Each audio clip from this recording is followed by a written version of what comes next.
뵙겠습니다. 오늘은 이제 지난주에 이어서 히브리서 9장 23절로 28절 말씀 가지고 공동완성 드러내 보여줌이라는 제목으로 여러분과 함께 은혜 받기를 원합니다. 설교 제목은 사실 오늘 설교 제목이 좀 잘 됐다 하는 생각이 듭니다. 왜냐하면 사실 설교 제목은 딱 이렇게 봐서 아하 이 내용이 뭐겠다 이렇게 보면 사실 재미가 좀 떨어져요. 그런데 제목을 이렇게 보면서 이게 뭘까 궁금하다 하는 생각이 들면 아마 귀를 좀 쫑긋하고 듣지 않을까 하는 생각이 듭니다. 좀 어렵죠. 공동완성, 드러냄, 또 보여줌. 어떻게 드러낸다, 어떻게 또 보여주시는가 우리 좀 살펴보도록 합니다. 먼저 히브리서 9장 23절로 24절 말씀 가지고 산제물이 될 의무가 있다. 이런 말씀으로 은혜 나누겠습니다. 먼저 23절 우리 다 같이 읽겠습니다. 그런즉 하늘 삶 안에 있는 삶의 모형을 이런 삶으로 정결하게 될 의무가 있으니 이런 삶보다 하늘에 연결된 삶인 그런 삶을 더 좋은 제물이 될 의무가 있다. 예. 좀 말이 짧지만 어렵습니다. 그런데 그 말 속에는 대단히 함축적인 의미가 지금 들어있다. 이렇게 이해하시면 되는데요. 하늘 삶 안에 있는 삶의 모형과 하늘에 연결된 삶과의 그 비교 설명을 해놨어요. 하늘 삶 안에 있는 삶의 모형이 있고 그 다음에 하늘에 연결된 삶이 있다. 이렇게 두 가지로 구분해서 보겠습니다. 먼저 하늘 삶 안에 있는 삶의 모형은 이 모형일지라도 이런 삶으로 정결케 할 의무가 있다라는 이런 삶으로라고 하는 얘기는 지난 시간에 우리가 보았던 히브리서 9장 23절 앞쪽에 있는 내용입니다. 그래서 성막과 그 성막 안에 있는 기구들과 그리고 모든 백성에게 피와 재를 뿌렸다라고 하는 내용입니다.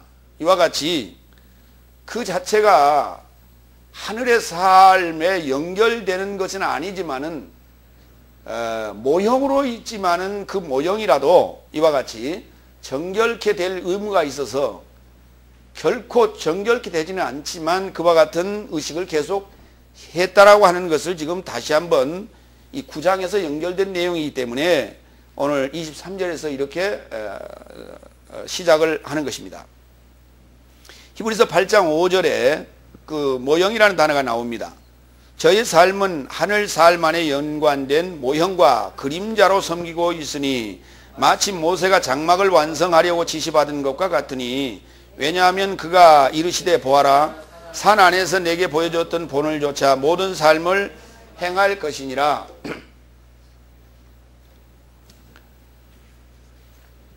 이제 성막과 관련된 사건이라고 이해하시면 되겠습니다. 그것을 하늘 삶에 연관되어진 모형과 그림자라고 설명을 했습니다. 그러니까 구약에 나타난 성막과 성전 그리고 율법 아래에서의 신앙생활이라고 하는 것은 하늘이라고 하는 삶에 연결하고자 하는 모형이요 그림자였다라고 하는 것입니다. 오늘 우리의 신앙생활도 마찬가지로 모형이나 그림자의 상황에 머물러 있다면 결코 그것은 하늘에 연결된 삶이 될 수가 없다라는 것입니다. 오늘 히브리서는 지금까지 우리가 구약에서 살펴봐왔던 그러한 또 의식적으로 행해왔던 신앙의 삶과 실제 하나님이 원하시는 생명의 삶의 그 실체로 이제 변화될 둘째 장막에 대해서 비교 설명하면서 오늘 우리의 삶의 지금 현주소가 어떻게 되어 있는지를 확인하고 또 점검하게 하는 그러한 말씀이다. 이렇게 이해를 하시면 되겠습니다. 베드로후서 2장 6절도 본이라는 단어를 이렇게 표현했어요. 소돔과 고모라 성을 멸망하기로 정하여 제가 되게 하사 후세에 경건치 아니할 자들에게 본을 삼으셨도다 그랬습니다. 이 본이라고 하는 것, 본이라고 하는 게 이게 본때기라는 것이죠. 본때, 우리 본때를 보여준다 이런 말을 쓰죠. 그래서 본이란 단어도 용도별로 좋게 사용되는 본이 있고요. 또 그렇지 않는 입장에서 우리에게 경고하는 메시지로서 본을 보여주는 의미도 있겠는데, 오늘 성경에서 우리에게 보여주는 이 본의 의미는 그 본때를 보여준다는 의미로 이해를 하시면 되겠습니다. 그것은 결코 아니라는 것이죠. 그러나 그럴지라도 우리는 그 과정을 겪어야 된다는 하나님의 지엄하신 명이 있음을 우리는 또 명심해야 됩니다. 그렇기 때문에 오늘 우리는 지금 이 히브리서의 상황을 들을 수 있는 그 상황에서 듣는 것이 은혜스럽습니다. 그러나 미리 듣는 자도 지금 있습니다. 그렇다면 나의 지금 현주소는 어떠한가? 내가 아직도 지금 이 본의 상황에 있다면, 모형의 상황에 있다면 빨리 여기서 벗어나서 실체의 상황으로 내가 변화되어야 되겠다고 하는 그러한 다짐과 기도와 간구가 필요하겠다, 이런 말씀을 드립니다. 정결케 될 의무가 있다 그랬는데요, 히브리서 9장 6절로 7절을 살펴봅니다. 이런 삶이 이같이 빛이 되었으니 제사장 삶이 항상 첫 장막에 들어가 섬김의 예를 거행하고, 그러나 대제사장이 홀로 그의 한 번 둘째 장막에 들어가되 피 없이는 안 되나니 자기와 백성의 허물진 삶에서 초월하고자 피를 드리는 것이다 그랬어요. 이걸 우리는 매년 한 번씩 드려지는 대속죄일에 드려지는 속죄제사라고 하는데, 이 속죄제사를 통해서 대제사장 된 이가 백성의 허물과 그리고 자신의 허물에 대해서 속죄하는 그러한 속죄제를 드릴 때 피를 뿌려서 죄를 정결케 했다라고 하는 것이죠. 이와 같이 반드시 정결케 돼야 될 의무가 있었고, 그러한 그 법에 준하지 못한 이들은 그 예배에 참여할 수도 없었음을 우리는 봅니다. 그래서 대단히 그 행위 자체가 준엄했기 때문에 그 자체로만 가지고도 사실 우리는 경건의 어떤 의식이요, 또 경건한 모습을 우리가 느낄 수가 있었던 것입니다. 지금까지 우리는 의식이라고 하는, 예식이라고 하는 그 경건 속에서 신앙을 다져왔고 또 훈련을 받아왔음을 우리는 구약과 더불어 현재 우리가 살아가는 삶의 그 현장 속에서, 예배 속에서 의식적인 예식이 곧 그와 같다, 이렇게 이해하시면 되겠습니다. 마찬가지로 하늘의 삶의 그 모형을 또한 정결케 할 의무가 있었던 것처럼, 하늘에 연결된 삶인 그 본체적인 산제사로 드려지고 하나님의 거룩한 모습으로 드러나게 될 그러한 하늘에 연결된 삶에게도 또한 그런 삶을 더 좋은 예물이 될 의무가 있었다는 것이죠. 그러니까 이게 정결케 되어져야 된다는 것이죠. 그럼 정결케 되어지는 것이 뭐냐라고 하는 것입니다. 그 정결케 되어지는 것이 뭐냐? 구약에서는 아직도 정결케 되어지지 않았기 때문에 계속해서 정결의식을 행했고요. 그 마지막에 누군가 이 종지부를 찍어야 되는데, 그리스도의 피해 제사를 통해서 우리가 마지막 이제 정결함에 도달하게 되는데, 그 정결하게 되었을 때 나 자신을 뭐라고 하느냐? 제물이라고 한다. 하나님께 드려지는 제물이라고 이렇게 성경은 말하고 있는 것입니다. 여러분이 정결케 하시는 하나님의 그 의도가 무엇인가? 여러분 자체가 또한 정결함에 되어야만이 또다시 주님이 우리의 속죄를 위하여 십자가에서 그 대속제물로 드려졌던 것처럼 정결케 되지 않는 자는 제물이 될 수가 없다는 것입니다. 구약에서도 백성들의 허물을 위하여 또 대제사장의 허물을 위하여 정결한 짐승을 잡아서 피를 우리가 드렸던 것을 알 수가 있어요. 마찬가지로 오늘 우리가 산제사로 드려질 때에, 짐승이 아닌 산제물로 드려질 때에 주님이 그렇게 십자가에서 드렸던 것처럼 우리도 산제물로 그렇게 드려질 때에 내가 정결한 자가 되지 아니하고는 대속의 제물이 될 수가 없다는 것입니다. 그래서 하나님께서 우리에게 이와 같이 양을 대신하여 우리도 그리스도를 대신하여 정결케 되어지는 의무를 우리에게 부여하셨음을 볼 수가 있게 되는 것입니다. 히브리서 9장 14절로 15절 봅니다. 그리스도의 피는 더욱 엄청나지 않느냐? 그리스도는 영원한 영으로 인하여 흠없는 자신을 하나님께 드렸으니 그가 살아계신 하나님에게 섬기게 하려고 죽은 행위로부터 너의 삶의 양심을 깨끗하게 하실 것이다. 또한 이를 인하여 그는 새 언약의 중보시니 어떻게든 첫 언약에 연계된 범죄의 단절된 속죄에 이르고자 사망이 되어 초청받은 삶이 영원한 상속의 연통을 취하게 하려 함이라 그랬어요. 자, 우리를 이와 같이 양심으로 깨끗게 하여서 살아계신 하나님을 섬기게 하는 것이고, 또 주님께서 흠없이 드려졌던 그 중보자의 삶이었던 것처럼 오늘 우리도 마찬가지로 이와 같이 영원한 상속의 연통을 취하게 하는, 영원한 상속을 위해서 우리는 하나님의 소식을 받고 그 소식을 가지고 증거하러 나가는 증인의 삶, 사도의 삶을 살게 되는데, 그것 자체가 바로 하나님께 우리가 드려지는, 하나님께 우리가 드려지는 속죄의 제물이요, 또 날마다 나는 죽노라라고 고백했던 바울의 고백처럼 오늘 우리는 이와 같이 죄로부터의 영원한 단절을 위한 속죄 제물이 되어서 아버지께 드리는 산 제물이 되기를 원하시고 계신다. 로마서 12장 1절로 2절 보겠습니다. 거기에 이제 산 제물에 대한 언급이 있는데요. 그런즉 형제들아, 내가 너의 삶을 하나님의 자비로 인하여 위로하오니 너의 몸의 삶을 하나님에게 기뻐하시는 거룩한 산 제사로 드림이 합리적인 섬김이니라. 오늘 우리가 지금 합리적인 예배, 합리적인 하나님을 섬기는 그 삶이 뭐냐라고 하는 것입니다. 경건한 모습으로 나와서 조용히 옷 단정하게 입고 정해진 시간에 하나님께 예배드리고 그 정해진 순서에 따라서 우리가 따라가는 것이, 그것이 경건의 삶인가? 그것이 정결한 삶인가? 아닙니다. 산 제사로 하나님께 드리는 것이 합리적인 섬김이라고 얘기합니다.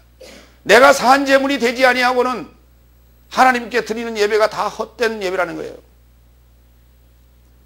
내가 정결케 되어진 산 제사, 산자가 되어져야 돼. 그러니까 내가 정결케 되기 전까지는 나는 죽었다는 얘기입니다. 살았다 하는 실상은 죽은 자라고 말합니다. 이제 나는 주님의 보혈의 피로 말미암아 거룩하게 되어지고 산자가 되어지는 것이에요. 하나님은 산자의 하나님이시지 죽은 자의 하나님이 아니라는 거예요. 내가 아무리 하나님을 소리쳐 부른다 하더라도 하나님께서는 내가 산자가 되지 아니하고는 나의 하나님이 될 수가 없습니다. 그러면 그때 나의 하나님이 누굽니까? 내가 죽었을 때 나의 하나님이 누굴까요? 사단입니다. 사단은 죽은 자의 하나님이에요. 여호와 하나님은 산자의 하나님이에요. 오늘 우리의 예배는 산자에게 드려지는 산자의 예배가 되어져야 되는 것입니다. 이게 하나님이 우리에게 원하시는 바입니다. 2절, 그리고 이 세대와 공동현상을 만들지 말고 오히려 선하시고 기뻐하시고 완전하신 하나님의 뜻이 무엇인지 분별함에 이르도록 너의 삶의 지능의 재생함으로 변화를 받으라. 너의 삶의 지능의 재생함으로 변화를 받으라 그랬어요. 우리는 입술의 열매라는 말을 종종 씁니다. 입술의 열매라는 게 무슨 말이에요? 내가 나도 감당할 수 없을 정도의 높은 차원의 그 이상적인 말을 토해내게 되는데, 그 토해내는 것에 있어서 내가 감당해야 된다는 것입니다. 지능이 낮은 사람은 자기가 감당할 만한 얘기만 하는 것입니다. 그리고 그것이 지적인 것으로 감당하고 열매 맺어야 될 내용이 아니라 몸으로 때울 만한 내용들을 입으로 토설하고 그것을 감당함으로 나는 모든 것을 지켜놓으라고 그렇게 고백할 수 있습니다. 하나님은 우리에게 그와 같은 것을 원하지 아니합니다. 하나님과 같이 높은 생각의 지적인 그 깨달음의 말씀을 토설하고 그것을 지켜 행하는 것을 진정한 입술의 열매라고 말하는 것입니다. 이것이 바로 삶의 지능의 재생함으로 변화를 받으라는 거예요. 머리는 돌머리, 가슴은 냉가슴인 이런 형태의 변화가 아니라 가슴도 뜨겁고 머리도 냉철하고 명철한 그러한 지능의 재생함의 변화를 받으라고 요구합니다. 이것이 진정한 산자요, 이것이 바로 산자의 제사인 것입니다. 여러분, 나를 위하여 대속의 제물이 되어질 때, 나보다 나은 자가 나의 제물이 되어질 때 우리는 거기에 감동받게 되는 것입니다. 그러지 나보다 못한 자가 나를 위하여 대속의 제물이 되어진다면 그거는 감동이 아니라 미안해서 몸둘 바를 모르고 내 체면이 말이 아니에요. 그렇지 않겠습니까? 부끄러워서 그걸 감당을 어떻게 하겠습니까? 나보다 못한 자가 나를 감동시킨다는 것은 말이 안 되는 것입니다.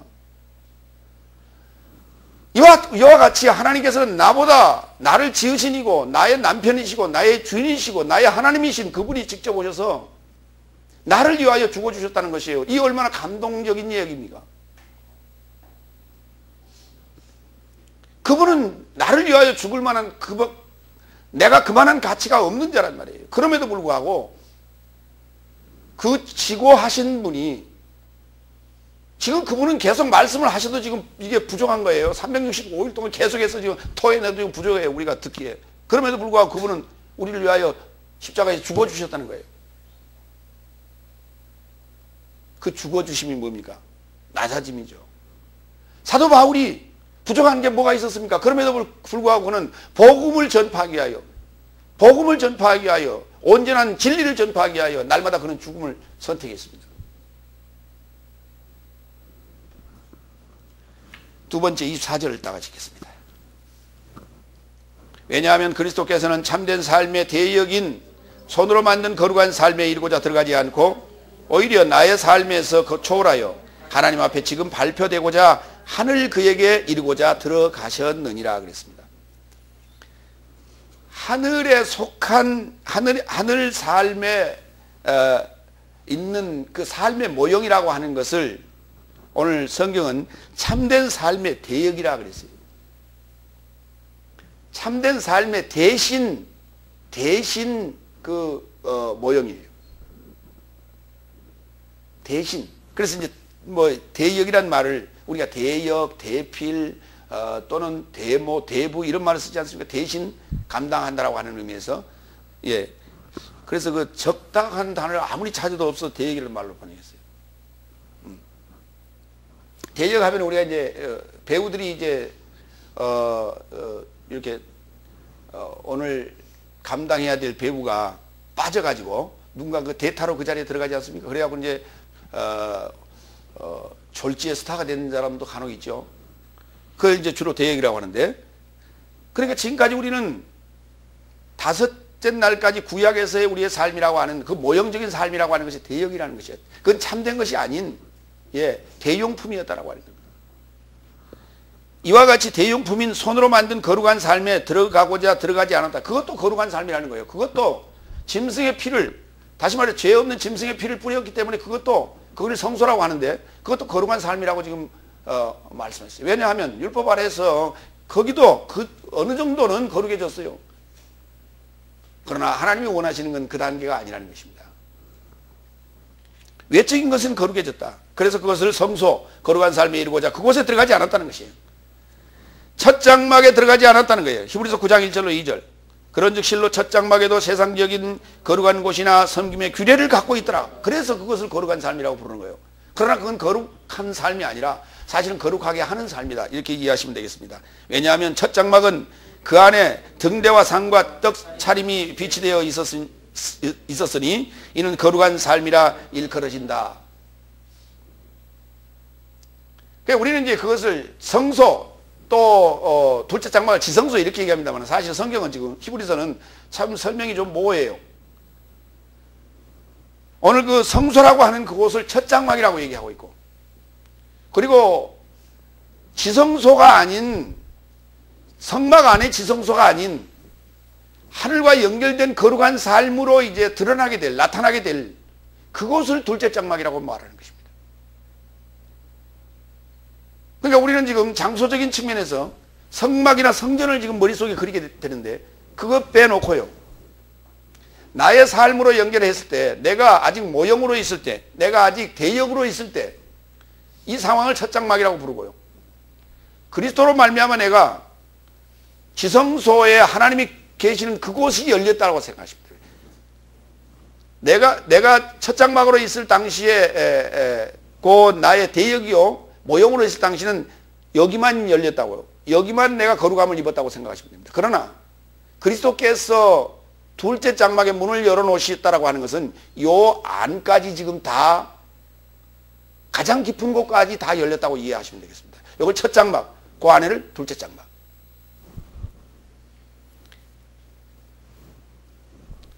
그래서 첫 장막이라고 하는 건 참된 삶의 대역이다. 히브리서 9장 8절로 9절. 이것을 성령이 분명히 하셨으니 아직 첫 장막의 건재함을 유지하면 거룩한 삶의 방법을 아직 드러내지 않노라. 이 장막은 임박한 때에 이르는 비유니 이를 조차 예물과 제사가 드려져도 섬기는 자를 그 양심을 따라 완전케 할 수 없다. 그렇습니다. 그러니까 둘째 장막의 문이 열렸다라고 하는 것은 그 양심까지 이제 깨끗하게 됐다는 거예요. 외모가 아닌 내부까지 깨끗하게 되었다. 그래서 첫 장막이라고 하는 것은 외적인 우리가 행동이 거룩하게 됐다. 그것도 거룩하다고 지금 성경은 우리에게 말해주니 감사할 따름이에요. 세상에서 하던 것과 우리가 단절됐다는 거예요. 담배 피고 술 마시고 노름하고 잡기하고 뭐 춤추러 다니고 이런 세상에 나의 즐거움을 취하여 다니던 이런 삶의 모습에서 그것마저 끊었다. 이거 지금 외적인 거룩함이에요. 이게 첫 장막. 거룩한 삶이다. 성소라 이렇게 표현했어요. 그러나 그것 가지고는 안 되겠다는 거예요. 어디까지? 양심까지 깨끗해져야 되겠다고 하는 것입니다. 이것이 바로 참 장막이다. 이렇게 보시면 되겠습니다. 그런데 이와 같이 우리를 우리에게 들어오시는 그리스도께서 나의 삶에서 초월하여 하나님 앞에 지금 발표되고자 하나님 앞에 발표하시고자 나의 삶을 이렇게 가서 보고하시고자 발표하시고자 나의 삶에 대해서 발표하시고자 하늘 그에게 이루고자 들어갔다고요. 하늘에 들어갔다는 것을 그에게 들어갔다는 거예요. 누구예요? 하나님에게 들어갔다는 거예요. 그분이 자신입니다. 하나님 자신이기 때문에 자기 자신 속에 들어갔다는 거예요. 하나님 안에 들어갔다는 거예요. 그것을. 그러니까 표현이 이렇게 되는 거예요. 하나님이 우리 지금 가장 깊은 곳에 그 골방에 계시는데 이 문을 열어줘야만이 나의 삶을 하나님께 보고 드릴 수 있어요. 근데 그분을 누가 하시냐면 중보자가 하시는데 그분을 우리는 그리스도라고 지금 표현하고 있는 것입니다. 근데 그리스도는 사람이신 그리스도를 중보자라고 하기 때문에 주님께서 1차적으로 행하시지만 앞으로 그 이후 사도들에 의해서 그 사역은 사도들에게 주어지는 것입니다.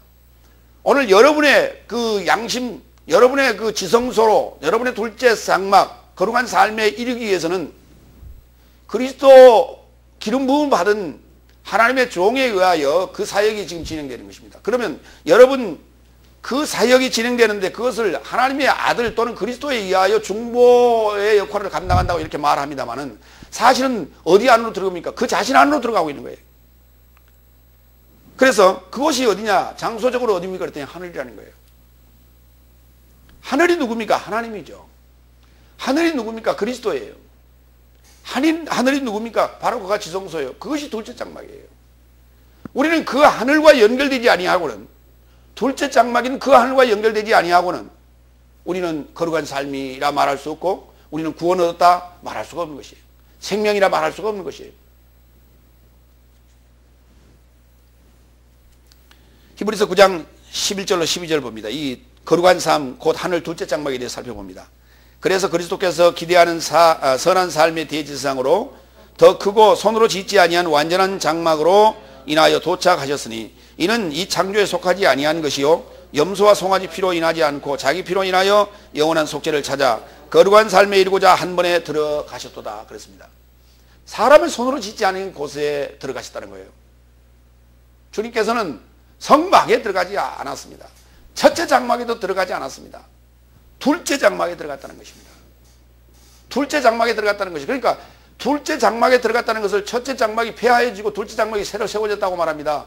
겉사람은 날로 후패해지고 속사람은 날로 새로워진다는 의미가 되겠죠. 그러나 그 존재가 개체적으로 볼 때 다른 개체는 아니에요. 그러나 사람이 변한 겁니다.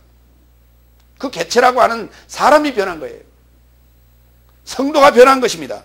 그것을 첫째 장막은 무너지고 둘째 장막이 섰다라고 표현하고 있을 따름이에요. 요한복음 20장 16절로 17절 봅니다. 예수께서 그녀에게 가라사대 마리아야 하시니 마리아가 돌이켜 그에게 말하되 히브리 말로 라보니여 이는 선생님이라 말하게 되었다. 예수께서 그녀에게 이르시되 내게 붙잡지 말라. 왜냐하면 내가 아직 아버지를 향해 올라가지 못하였노라.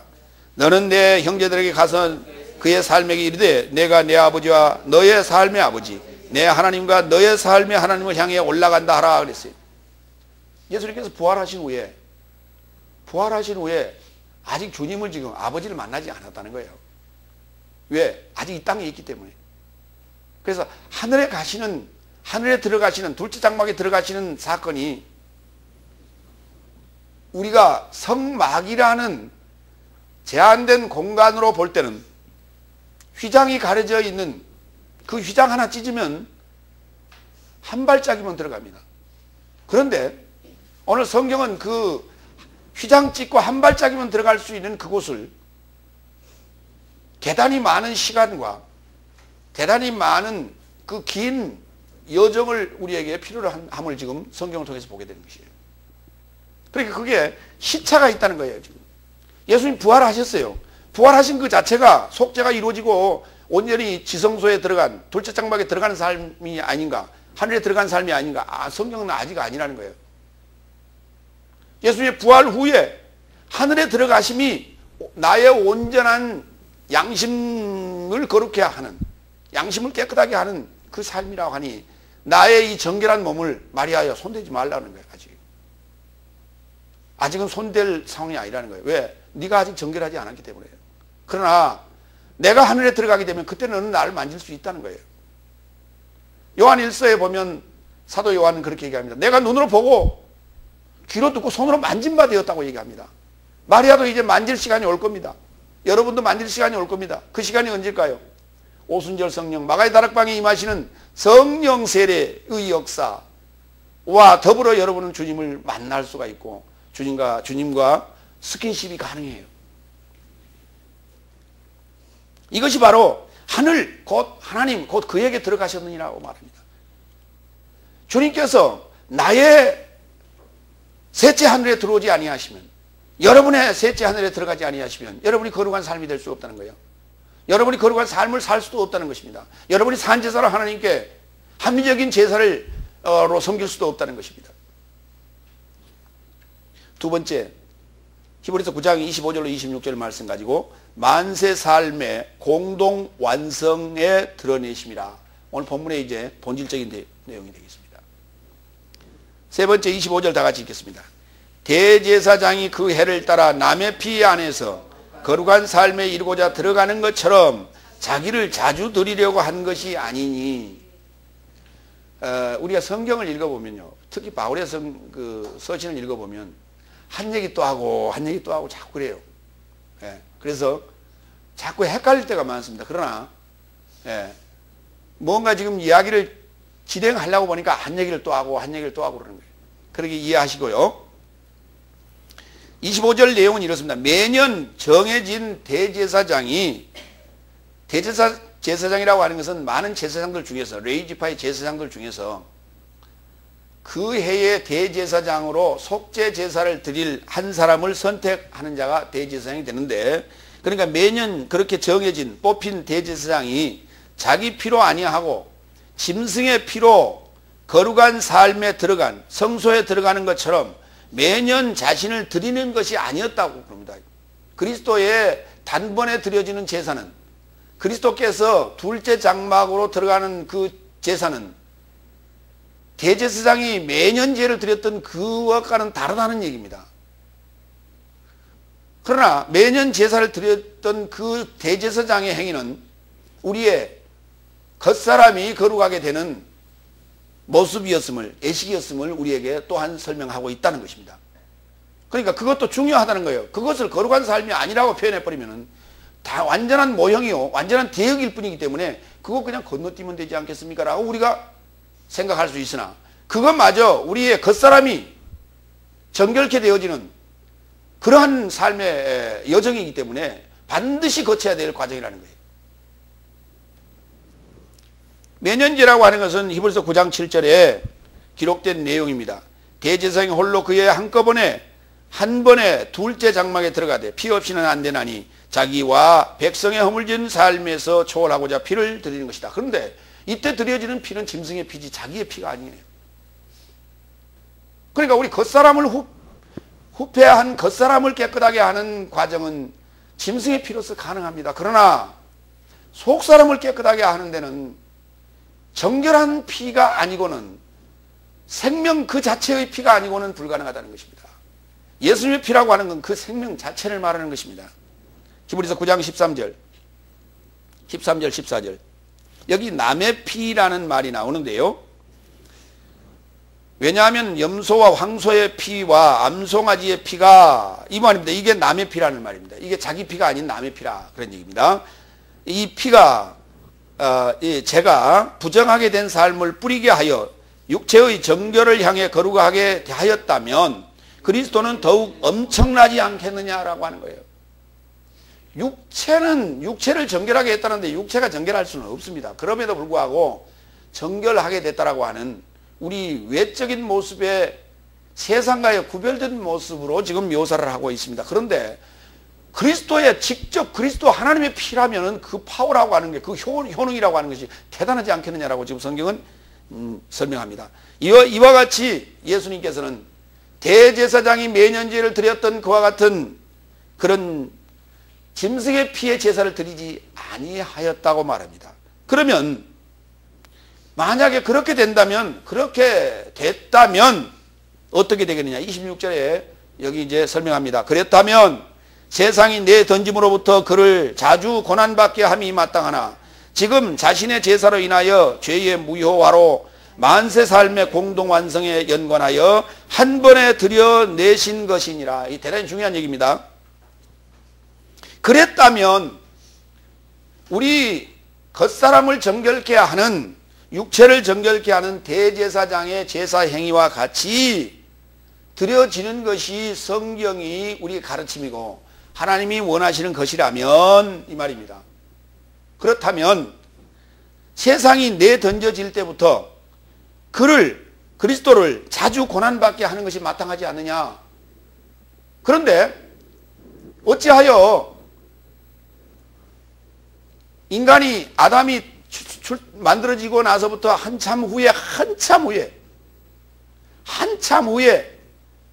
와서 약 1500년 후에야 와서 이와 같이 율법을 줬고 짐승으로 대속죄를 드리게 하고 그로부터 약 1500년이죠. 이후 1500년 동안 또 시간이 지난 다음에 예수님이 그때 오셨을까라고 하는 거예요.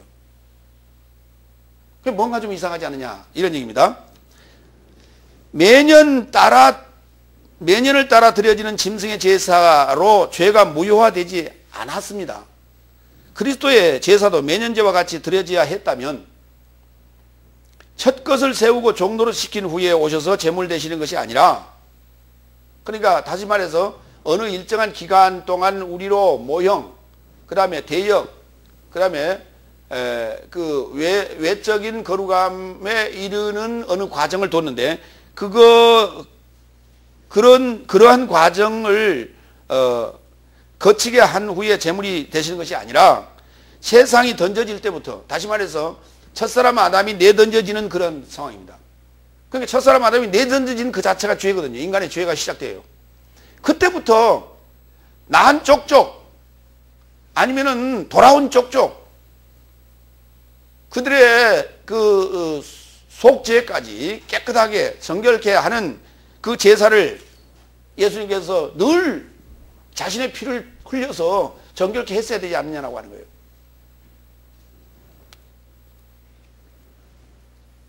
이 말은 무슨 말이냐면 성경을 볼 때 구약은 지금 역사적인 성경으로 우리가 이해할 수가 있습니다. 근데 성경은 지금 역사적인 성경이 아니라는 것입니다. 이 말은. 성경은 역사적인 것이 아니라 나의 구원의 일생 과정을 그리고 있다. 나의 구원의 일생 과정을 그리고 있는데 다스날까지, 다시 말해서 나의 외적인 육적인 정결의식이 되어지는 그런 과정을 거치고 난 후에야 나의 양심상 정결케 되는 그 과정이 다음 단계, 두 번째 단계에 있다는 것입니다.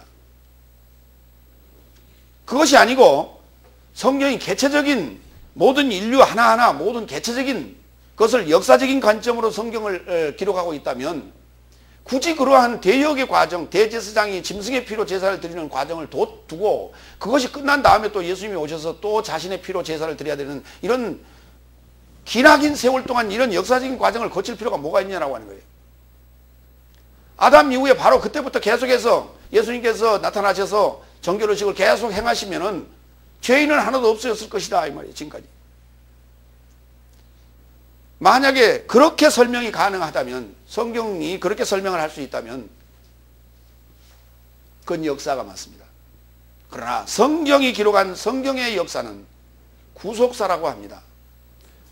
구속사라고 하는 것은 한 개체 하나 한 사람 한 사람이 다 성경에 기록된 역사처럼 자신 안에서 구원의 역사가 이루어진다는 얘기입니다. 그렇기 때문에 성경에 기록된 그 역사의 내용은 유대인의 역사, 인류의 역사를 얘기하는 것이 아니라 나의 구원을 받아가는 과정의 역사를 기록하는 구속사라고 말하는 것이에요. 그 과정 속에 어느 때는 우리가 하나님을 모르고 살 때가 있고, 어느 때는 믿음이 들어올 때가 있고, 어느 때는 우리가 율법 아래에서 훈련받을 때가 있고, 그때 우리는 이제 우리의 겉사람이 거룩하게 되는 그런 과정이에요. 그리고 그것이 마무리되면 또 우리 속사람을 거룩하게 하는 그리스도와 더불어 육체 아파의 정과 욕심을 십자가에 못 박는 사건이 있게 되는데, 이것을 둘째 장막에 들어갔다 이렇게 표현하는 거예요. 이것이 나의 삶의 여정 속에 때를 따라서 진행된다는 사실을 여러분이 기억하시기 바랍니다. 세상이 내던져짐이라고 하는 의미는 헬라어로는 아포카타볼레스 코스무라고 합니다. 한번 따라할까요? 아포카타볼레스 코스무. 이걸 창세라고 했어요. 창세라 했는데 창세라는 개념을 좀 바꾸시기 바랍니다. 코스모스라고 하는 세상이 카타볼레스, 내던져진, 아래로 내던져지는 때로부터예요. 아래로 내던져짐으로부터 이 말입니다. 예. 또는 이제 코스모스, 세상이 아래로 던져지기 전, 이런 표현도 있어요. 그러니까 아래로 던져지기 전 상황은 아직 범죄하기 전이고요. 아래로 던져짐으로부터는 범죄한 이후로 설명하시면 되겠습니다. 세상이라고 하는 것은 이렇게 묘사를 했습니다. 코스모스라는 단어는 질서, 정돈, 우주, 세상 등으로 번역을 하고 있는데, 질서, 수리, 정돈하다, 질서를 유지하다, 수리하다, 정돈하다라고 하는 코스메오라는 동사에서 유래합니다. 이로 보건대 세상은 질서를 가지고 있는 것이다. 그 질서가 어떤 질서일까요? 상대적 질서가 있는 법을 가진 대상이라 말할 수가 있고, 상대적 질서의 법을 가진 자를 우리는 세상이라고 말하는 것입니다. 그러니까 세상이라고 하는 그 상황은 상대적 법이 존재하고 있고 상대적 질서가 유지되고 있는 곳. 그러나 그것이 깨지는 순간에 우리는 악의 다툼이 일어납니다. 그것이 지옥이에요. 그러나 그것은 영원하지 않기 때문에 수시로 깨집니다. 그러나 하나님 나라는 상대적 질서의 법이 아닌 절대적 질서의 법 아래에 있기 때문에 그것이 깨질 리가 없습니다. 그곳에는 1인자가 따로 있는 것이 아니라 모두가 1인자입니다. 세상에 1인자는 한 사람밖에 없습니다. 그 1인자를 차지하기 위하여 많은 사람들은 싸웁니다. 다툽니다. 그리고 모함합니다. 그러다 보니 질서는 깨질 수밖에 없습니다. 그래서 법이 존재하고, 그리고 사법기관이 존재하고, 또 사형이라는 제도까지 생겨나게 된 것입니다. 이것이 세상입니다. 그런데 지금 자신의 제사로, 다시 말해서 그랬다면 세상이 내던져짐으로부터 그를 자주 고난받게 하는 것이 마땅하지만 그렇지 않았다라고 하는 거예요. 성경을 이해하는 데 있어서 아주 중요한 단서가 됩니다. 지금 자신의 제사로 인하여 죄의 무효화로 말미암아, 죄를 무효화시킨다. 왜냐하면 죄가 무효화가 된다고 하는 것은 죄진 자가 죽어야만 무효화가 됩니다. 그러면 여러분도 죽어야 된다는 얘기입니다. 근데 여러분 스스로는 죽을 수가 없기 때문에 그리스도와 함께 죽어야만이 살 수 있는 그 소망이 있는 거예요. 주님이 오신 이유는 바로 이겁니다. 우리가 주님을 만나야 될 이유는 바로 이겁니다. 그분과 함께 죽을 수 있는 그 상황을 만들어내야 돼요. 그렇지 않냐고는 내가 죄로부터 벗어날 수가 없습니다. 죄의 법으로부터 벗어날 수가 없습니다. 영원히 나는 죄인입니다. 그렇기 때문에 그리스도와 함께 죽고 그리고 끝나버리면 아무 의미가 없어요. 주님은 부활이시기 때문에, 주님은 생명이시기 때문에 주님과 함께 죽어야 된다는 것입니다. 주님은 그렇게 약속하셨죠. 나와 함께 십자가를 지자고요. 나는 부활이요 생명이니 내가 사흘 후에 부활할 것이라고 예수님께서는 누누이 제자들에게 말씀하셨거든요. 이걸 우리는 믿는 것입니다. 지금 자신의 제사로 인하여 죄를 무효화하고 만세 삶의 공동 완성에 연관하여 한 번에 드러내신 것이라고요. 무슨 말이에요? 자신을 드러내셨다고요. 어디를 드러내셨어요? 지성소를 드러내셨다고요. 둘째 장막을 드러내셨다고요. 감춰놨던 비밀이었습니다. 그것이 바로 셋째 하늘이었습니다. 그것을 드러냈다는 거예요. 그 비밀을 드러냈다는 것입니다. 이것이 바로 만세삼 그러니까요. 만세삼 하면 그 이전에는 천세삼이 있어요. 다 천세, 만세, 세세. 예. 그러니까 우리가 세상에 살 때는 천세 그래요. 왕들에게 우리가 그 영광을 돌리는 표현입니다. 그러나 황제에게 영광을 돌릴 때는 우리가 천세 그럽니다. 그런데 세세란 말은 무슨 말이냐면 그 세자는 지금 우리가 살고 있는 요 세상을 세라고 그래요. 이거 아이온이라고 그래요. 다 같이 아이온. 이걸 세 또 그렇게 얘기하는데 세가 하나 더 붙었어요. 세세. 우리가 가야 될 세. 영원한 세상. 그래서 세세. 우리는 천세에서 만세, 만세에서 세세로 가야 돼요. 이와 같이 만세 삶이 공동으로 완성했다. 혼자 완성된 것이 아니라 주님과 더불어 완성됐다는 거예요. 그러니까 천세의 삶이라고 하는 것은 주님과 더불어 사는 삶이 아니에요. 만세 삶이 주님과 더불어 사는 삶인데 공동으로 완성을 했다는 거예요. 공동으로 결말에 도달했다는 것이에요. 공동으로 우리가 지금 가야 될 어떤 열매에 도달했다는 것이에요. 그걸 공동 완성. 이 됐을 때 그쯤에야 자신을 드러내는 것입니다. 예수님께서 자신의 모습을 완전히 드러내는 것입니다. 그 하나님의 비밀을 드러내시기 시작합니다. 그걸 한 번에 드러내셨다 표현했어요. 자, 요한복음 12장 23절로 24절을 보겠습니다. 그러자 예수가 그의 삶에게 대답하여 말하되 사람의 아들이 영화롭게 되려는 시간이 이르렀도다. 나는 진실로 진실로 너의 삶에게 말하나니 만일 알곡의 나달이 땅에 이르고자 떨어져 죽지 아니하면 그가 홀로 머물고 그러나 만일 죽으면 많은 열매를 감당하느니라. 예수님께서 탄생 자체도 비밀이지만은 그 탄생의 비밀을 목격한 자들은 없었습니다. 그 자리에 예수님께서 죽으실 때에 그 자리에 예수님의 탄생을 목도한 사람은 한 사람이 있었습니다. 누굽니까? 마리아예요. 마리아 외에는 아무도 예수님의 탄생을 목도한 사람은 없습니다. 그러면 그 자신을 지금 그 공동 완성의 시점에서 단번에 자신의 모습을 드러내야 되는데 그 자신의 모습을 드러내는 게 뭐냐면 그 하나님의 모습을 드러낸 거거든요. 이게 부활이에요. 부활의 모습은 제자들에게 다 보여줬습니다.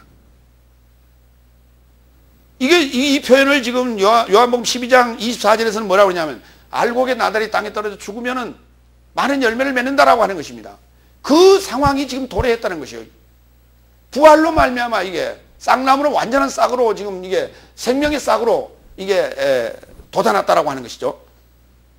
이와 같이 죽으면 많은 열매를 감당하느니라. 알곡의 나달이 땅에 떨어져 죽으면 많은 열매를 감당하느니라. 그러나 죽지 않으면 하늘 그대로 있느니라. 그 자체가 뭐냐면 그 생명의 비밀을 우리에게 드러내신 것이에요. 마태복음 13장 37절로 40절. 거기 만세 삶의 공동완성이라는 표현이 거기 안에 설명이 되어 있어요. 그러자 판단을 마치시니가 그의 삶에게 가로되 좋은 씨를 뿌리는 이는 사람의 아들이요 또한 밭은 세상이요 좋은 씨는 나라의 아들들이요 가라지 삶은 악한 자의 아들들이다. 또한 그 가라지의 삶을 심은 원수는 마귀요 그리고 추수는 만세 삶의 공동완성이라고 해요. 이게 추수예요. 그러니까 추수 때에 자신의 모습을 완전히 드러내셨어요. 부활로요. 또 추수의 삶은 천사의 삶이니 그러므로 가라지 삶이 거둬지게 되고 불로 태워지게 되는 것과 같이 이 만세 삶의 공동 완성 안에서도 이와 같으리라. 그러니까 사도들의 삶이라고 하는 것은 뭐냐면 바로 추수꾼의 삶입니다. 뭐 하는 삶입니까? 알곡을 거둬들이는 추수예요. 그리고 씨를 뿌리기도 하고 알곡을 거둬들이는 일을 동시에 하는 것입니다. 결국은 누가 나타났습니까? 부활하신 주님이 나타나서 일하시는 거예요. 어디서요? 여러분과 저 안에서요. 이것이 바로 사도들의 삶입니다. 그렇기 때문에 여러분 자신 안에서 그리스도의 탄생과 그리스도의 죽음과 그리스도의 부활과 그리스도의 임재가 여러분 안에서 이루어져야 돼요. 그래서 사도의 삶을 살아가는데 사도의 삶이 뭡니까? 다른 게 아니에요. 사도의 삶이 뭡니까? 내가 하나님의 사자입니다 이거예요. 하나님이 나에게 오셔서 나를 거룩하게 하셨습니다 라고 하는 것을 증언하는 거예요. 근데 오늘날 어떻게 된 셈인지 이렇게 말하는 이가 있어요. 어떻게 하나님의 자기가 사자냐 이거예요. 그러면 하나님의 사자가 아닌 자가 어떻게 하나님을 증거할 수 있냐고요. 난 묻고 싶어요. 하나님의 사자가 되는 것이 일곱째 날이에요. 안식일입니다. 하나님의 사자가 아니고서 하나님을 어떻게 증거할 수 있습니까? 근데 오늘 우리는 성경에 이렇게 기록된 성경의 말씀을 증거하는 것이 성경의 말씀을 가지고 설교하는 그 자체가 이건 하나님의 사자가 아니라도 할 수 있다고 착각을 하는 거예요, 지금. 그러니까 그들의 내용을 들어보면 그들의 전하는 내용을 들어보면 저희의 메시지와 다르다는 것입니다. 하나님의 사자가 전하는 메시지와 다른 것을 우리는 구별해내야 돼요. 아직 지금 율법 아래에 있는 것이에요, 그들은. 그 율법 아래에 있는 삶과 지금 우리가 안식의 삶과는 다르다는 것입니다, 이게. 뭘 통해서요? 증거하는 내용을 통해서 보면 알 수가 있어요. 여러분은 그렇게 분별해 주시기를 부탁합니다. 마태복음 13장 49절로 50절도 봅니다. 이 시대의 결산, 같은 말이에요. 공동완성이라는 말, 만세 삶의 공동완성이라는 말이나 이 시대의 결산이라는 말이나 같은 개념입니다. 시대의 결산 안에서도 이와 같을 것이니 사자 곧 추수꾼의 삶이 나와서 의로운 삶 속에서 악한 삶을 분별하여서 그 삶을 불아궁이 속에 던져 넣을 것이요 거기서 애곡과 이를 가는 삶이 있을 거예요. 이거 천국이에요. 이게 천국입니다. 예수님이 오셔서 천국인 예수님이 오셔서 행하신 일이 심판이었습니다. 알곡과 가라지를 가르는 일이었습니다. 예수님의 부활을 목격하고 예수님의 부활에 참여하고 성령 세례를 받은 사도들의 삶이 바로 심판의 삶이었습니다. 저와 여러분도 그리스도와 더불어 죽고 부활하여 성령 세례를 받게 된다면 여러분과 저 또한 마찬가지로 추수꾼의 삶이 되는데 이 시대 살 안에서 이 만세 삶의 공동완성 안에서 추수꾼의 삶을 통해서 악한 삶과 이 선한 삶을 분별할 것입니다, 여러분이. 이것이 심판이에요. 그 심판의 권세를 사도들에게 줬고 저와 여러분에게도 준다는 것입니다. 요한복음 14장 20절. 이게 이제 드러내심이고요. 14장 20절 마찬가지 드러냄에 대해서 설명합니다. 그날에는 내가 아버지 안에 너희가 내 안에 내가 너희 안에 있을 것을 너희가 알리라. 나의 계명을 가지고 지키는 자라야 나를 사랑하는 자니 나를 사랑하는 자는 내 아버지께 사랑을 받을 것이요 나도 그를 사랑하여 그에게 나를 드러내리라 그랬어요. 이게 드러내심이에요. 다 같이 엠파니조. 엠파니조란 말은 안에서 보여준다는 거예요. 이건 밖에서 보여주는 게 아닙니다. 밖에서는 아무도 못 봐요. 여러분 자신 안에서 보는 것입니다. 성령으로 임재하시는 성령 세례의 상황은 여러분 자신 안에서 이루어지는 것이지 밖에서는 아무도 못 봐요. 볼 수가 없어요. 그래서 엠판이죠. 판타스틱하게 보여주는 거예요. 환상적으로. 어디서요? 안에서요. 어디서요? 여러분과 하나 되었었어요. 그러니까 밖에서는 볼 수가 없어요. 그것을 예전에 우리 화가들은 후광이라고 하는 것으로 성인들의 모습을 그림을 그릴 때 후광으로 그려놨어요. 그 후광도 잘 안 보여요. 육안으로는 보이지 않습니다. 이게 오순절 성령 세례를 받으시는 성령 세례를 받으시는 것이 바로 그의 드러내십니다. 완전한 드러내십니다. 이렇게 이해하시면 되겠습니다. 이제 두 번째 보여지는 역사가 또 있다는 거 성경은 말합니다. 히브리서 9장 27절로 28절 봅니다. 다섯 번째 다 같이 읽습니다. 27절 뭔가를 따르는 인간 삶에게 한 번 죽는 것도 이에 겸하여 심판도 놓였다. 또다 그랬습니다. 이미 그게 지금 놓여 있습니다. 심판이 놓여 있습니다. 누구에게나 인간에게는. 그리고 인간에게는 누구에게나 반드시 죽음이라고 하는 것이 놓여 있다는 것입니다. 반드시 심판과 더불어 온다는 것이에요. 그럼 우리에게도 이 심판은 있다는 것입니다. 이것을 두 번째 보여진다고 말했는데요. 예수님의 첫 번째 보여짐의 역사는 여러분과 저가 출산해야 됩니다.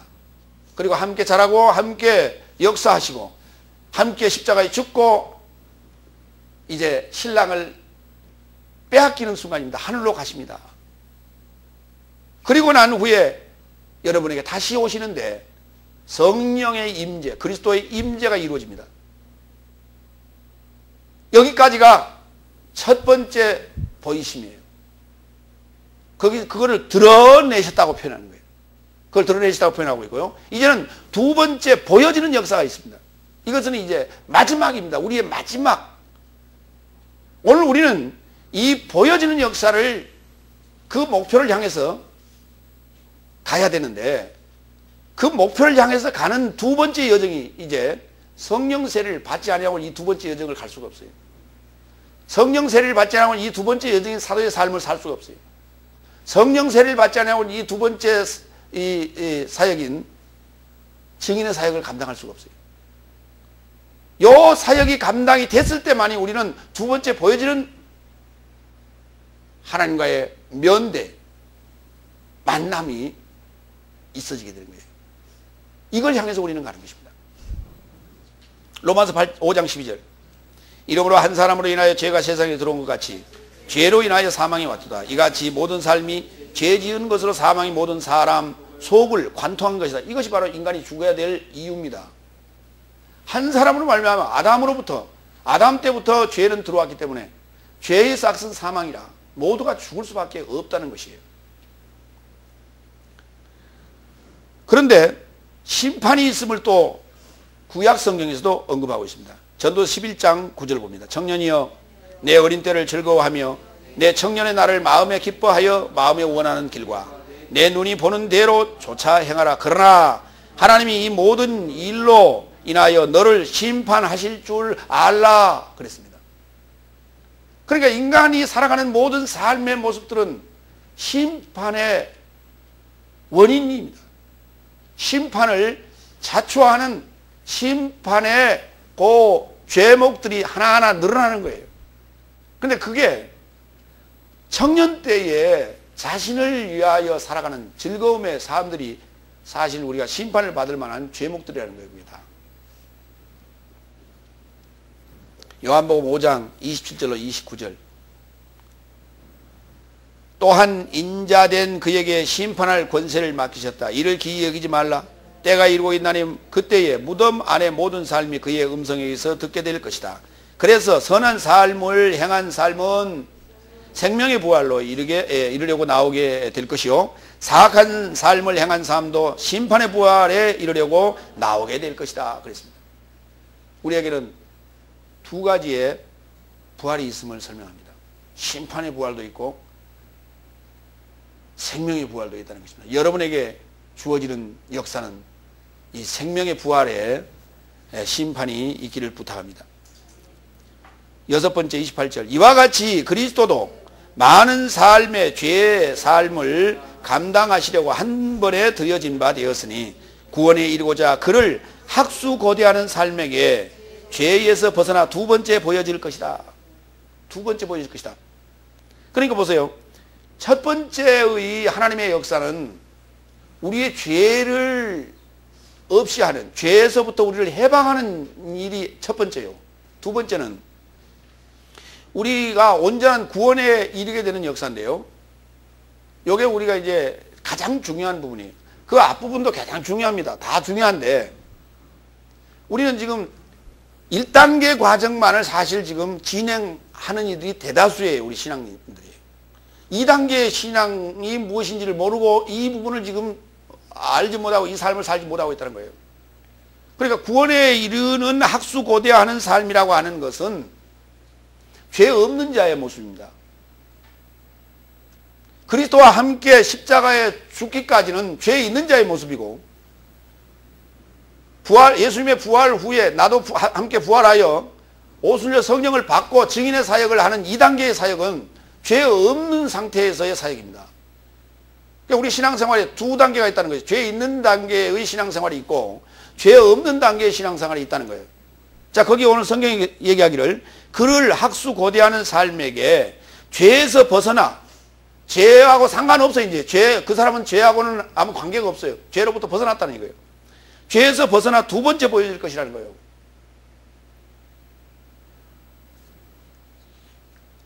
죄를 감당하기 위해 한 번에 드려지고 그 다음에 구원에 이르고자 두 번째 보여지는 역사. 그래서 1단계와 2단계, 두 단계로 나눌 수 있다. 그 두 단계에 나타나실, 두 단계에 보여질 성경의 예언들을 좀 보겠습니다. 요한복음 14장 2절 4절.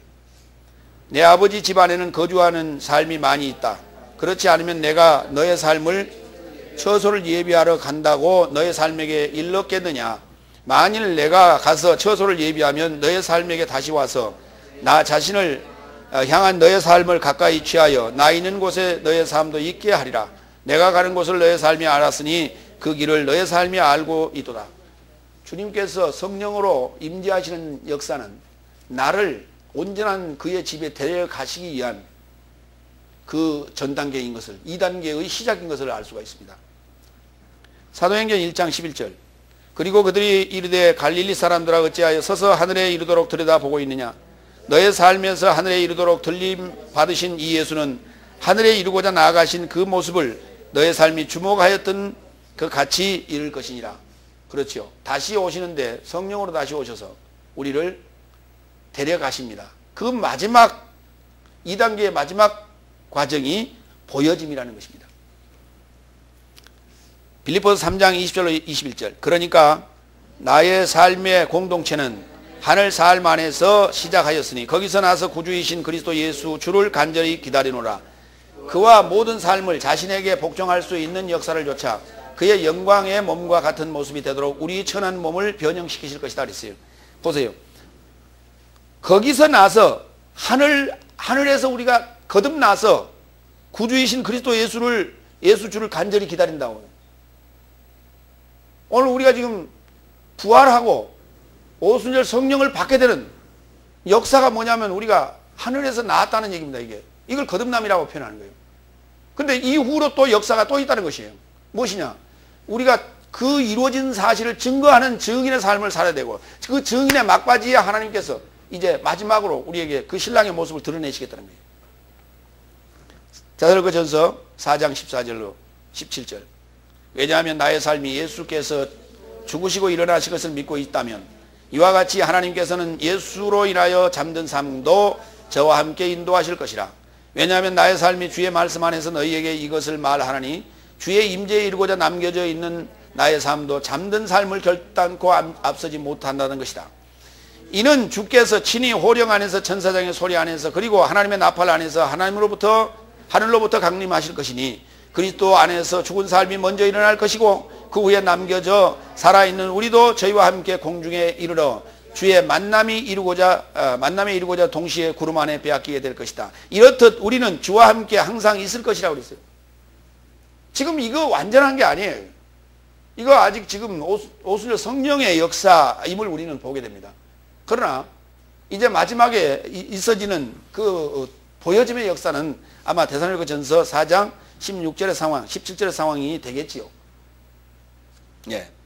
그러니까 우리는 지금 성경에서는 그 시차를 명확하게 우리에게 지금 우리가 느끼도록 해주지 않고 있다는 거예요. 그러니까 오순절 성령이 오는 이후에 우리가 이제 마지막 백보자 심판을 받고 그 심판대 앞에서 이제 주님을 만나게 되는데 완전히 만나게 되는데요. 그때 보여지는 역사가 있게 되는 거예요.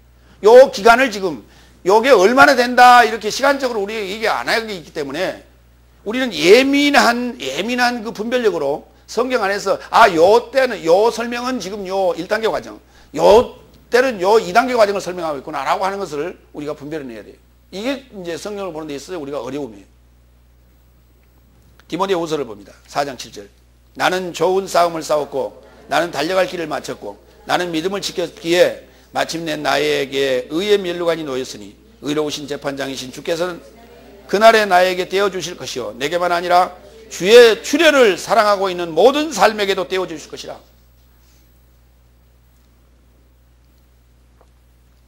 여기 지금 나는 좋은 싸움을 싸웠고라고 하는 이 싸운다는 말이 그냥 다툰다는 얘기가 아니라 투쟁한다는 거예요. 투쟁, 분투, 노력, 우리가 이런 말 쓰죠. 예, 분연이 일어나서 내가 투쟁한다라고 하는 것이죠. 분투, 노력, 투쟁이라는 단어 써요. 아노기조마이라는 단어를 썼고요. 지키면이라는 단어예요. 나의 달려갈 길을 마쳤고 나의 믿음을 지켰기에 그랬어요. 이 지킨다는 단어가 테레오라는 단어를 썼는데요. 지킨다는 단어가 성경에는 신약에는 두 단어가 나옵니다. 테레오라는 단어가 하나 나오고 필라소라는 단어가 하나 나옵니다. 테레오라는 단어는 이런 것이에요. 내가 믿음을 가지고 있는데 이 믿음이 어떠한 사상이 들어오게 되면 침입자가 들어오게 되면 이게 희석되게 됩니다. 희석이 되지 않도록 지켰다는 것입니다. 방어적 개념이에요. 그런데 필라소라고 하는 그 지킴이라고 하는 것은 가지고 있는 걸 빼앗기는 것입니다. 빼앗기지 않도록 지키는 것이에요. 그러니까 이게 구분이 안 돼 있어요. 우리는 전부 다 우리말로는 지키다라 했어요. 영어로도 전부 다 keep 하나로 표현되어 있어요. 다 같이 테레오는 들어오는 것을 막는 것이다. 필라소는 예, 도적질을 하는 것을 막는 것이다. 그러니까 믿음이라고 하는 것은 지금 믿음이 뭐냐면 나를 지키는 거예요. 나를 지키는 방패와 같다. 들어오는 것을 방어하는 것이다. 이와 같이 투쟁하고 지키면 그 말이에요. 그러니까 투쟁은 공격이고 지킨다라고 하는 것은 방어예요. 그러면 보여질 것이다. 그런데 그럴 힘이 없을 때는 주님께서 나와 함께 계시고요. 그 전에는 누가 나를 지켰습니까? 사단이 나를 지키고 있었죠. 그래서 예수님이 오셔서 자기 나라화 하셨습니다. 자기 영토화 하신 거예요. 그리고 나서 이제 한번 가봐라. 너 이제 나 눈에 보이는 내가 없지만은 내가 너와 함께 있지 않느냐. 가라. 이겁니다. 이게 마지막 단계의 우리의 신앙생활이에요. 그 마지막 단계 선물이 보여짐이라고 하는 것입니다. 자, 정의합니다. 인생이 한 시대를 살아가는 동안에 겪는 과정을 단계로 살펴보면 제가 한 단계를 더 추가했습니다. 인생의 첫 번째 단계는 육신으로 출생하여서 복음을 경험하기까지의 관계, 이때를 죄인의 단계라 이렇게 말할 수가 있고 이 단계를 우리가 천세라고 말할 수가 있어요. 두 번째 단계, 인생의 두 번째 단계는 복음으로 그리스도와 함께 십자가 죽음과 부활 그리고 성천까지의 단계. 요거는 복음서의 상황입니다. 예수님을 이제 만나고 예수님과 더불어 살고 예수님과 더불어 십자가에 죽고 부활하여 예수님을 빼앗기는 과정. 이 과정을 우리는 두 번째 단계라고 말하는 것입니다. 이걸 구원의 단계입니다. 이걸 만세. 마지막 인생의 세 번째 단계를 말합니다. 공동 완성의 단계로서 세세라고 말할 수 있고요. 성령 세례로 인한 증인의 사역과 최후의 날의 백보자 심판에서 최종 판결이 이루어지는 과정까지를 우리가 세 번째 단계라 이렇게 말할 수 있어요.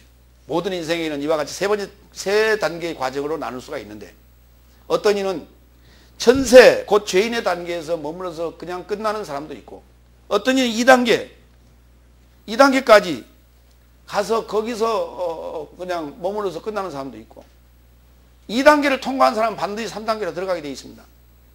많은 사람이 지금 2단계를 구경하지 못하고 사실 1단계에서 마무리 짓고 만다. 신앙생활을 하고 교회생활을 한다 하더라도 아직 지금 구원의 단계에 들어가지 못하는 이들이 많다는 것을 여러분이 기억하시면서 오늘 우리가 성경을 어떻게 이해하고 깨닫고 적용하는 것이 완전히 하나님 나라에서 그의 얼굴을 보여지는 역사까지 우리가 갈 것인가. 이 땅을 떠나는 그 순간에 이 마지막에 보여지는 역사가 여러분 모두에게 있어지기를 축원합니다. 기도하겠습니다. 전능하신 아버지 하나님, 하나님께서 우리에게 스스로 구원을 얻으라 하지 아니하시고 친히 오셔서 우리와 더불어 공동으로 우리를 완성해 주셨습니다. 이 구원의 완성이 이루어지기까지는 그리스도와 더불어 또한 천년을 왕노릇하는 역사도 있어야겠습니다. 증인의 삶을 살아가는 역사도 있어야겠습니다. 그를 통해서 하나님은 이제 보여지는 마지막의 심판과 더불어 보여지는 역사를 우리에게 선물로 주시겠다 하셨으니 그 모든 역사가 오늘 이 자리에 있는 모든 성도들을 위해 함께 하기를 기원합니다. 그리스도 예수의 이름으로 감사하며 기도하옵나이다. 아멘.